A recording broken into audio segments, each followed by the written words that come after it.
to somebody at their lowest moment right now watching this video, what do you say to them?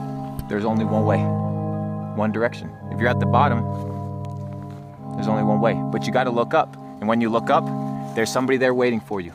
His name is G.O.D.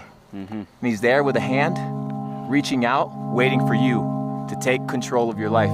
Because I learned one very important lesson. Your relationship with God is like that of a captain and a crew member.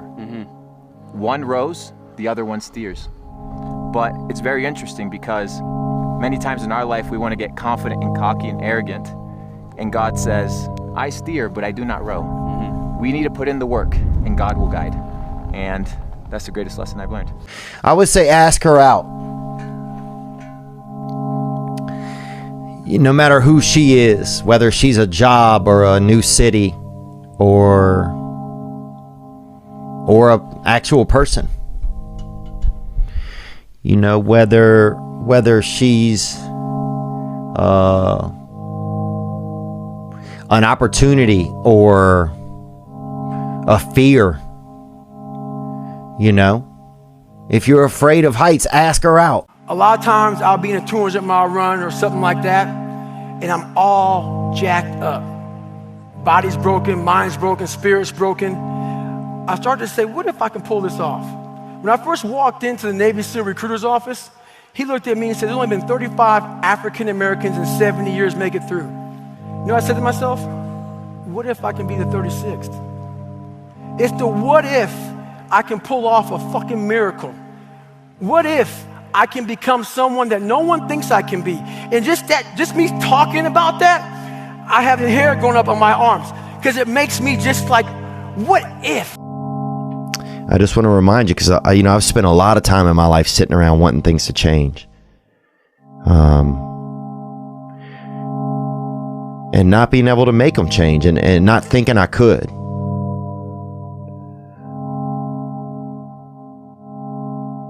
And I wish somebody had told me that earlier sometimes. That in order for something to change, there needs to be change.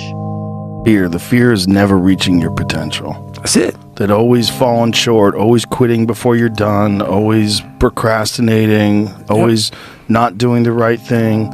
And then one day you're an old man. Yep. And you look back and go, God, I could have been great. Yep. I could have been great.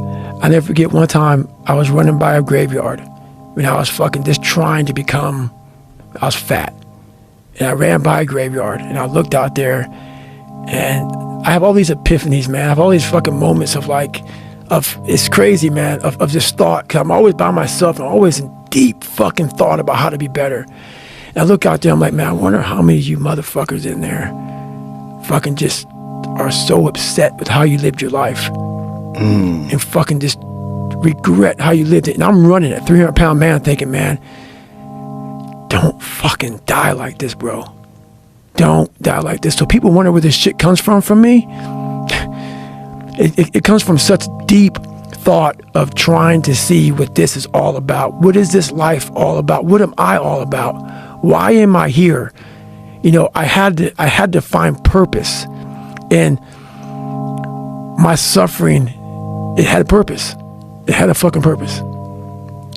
Do you talk? One thing that's really been pressing with me that we discussed is staying motivated. And I have been finding myself more motivated even when I do not feel like doing something to do it. That my brain doesn't dictate how. My brain does not get to choose. My brain can feel a certain way, but it's not going to choose how I behave all the time. I just can't let it do it anymore. I'm going to have setbacks, I know. But if I'm feeling bad, that doesn't mean I'm doing bad. That doesn't mean I am bad. That doesn't mean that I can't still take some action. Because nothing changes and nothing changes, man. We'll sit around forever wondering, well, what if You can't wait for everything to be perfect to start living your life. You can't wait for everything to be perfect to start living your life. And that hit me. I mean, he packs a powerful punch, and he hit me with a damn word punch, with a word hook. Because I've bet that's what I've done. My whole life has been like that. Inside of me, it has been, as soon as it's all lined up, I'm going to show you myself. As soon as I've got it all looking the way I want, I'm going to show up for you. And for me. If you pan it down here, you see it's about 3 o'clock in the morning and there's not a car or a person in sight. If you pan over here, it's the same thing. Not a car or a person in sight.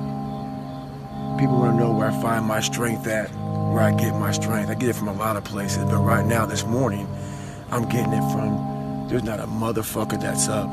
There's not a car, there's not a person.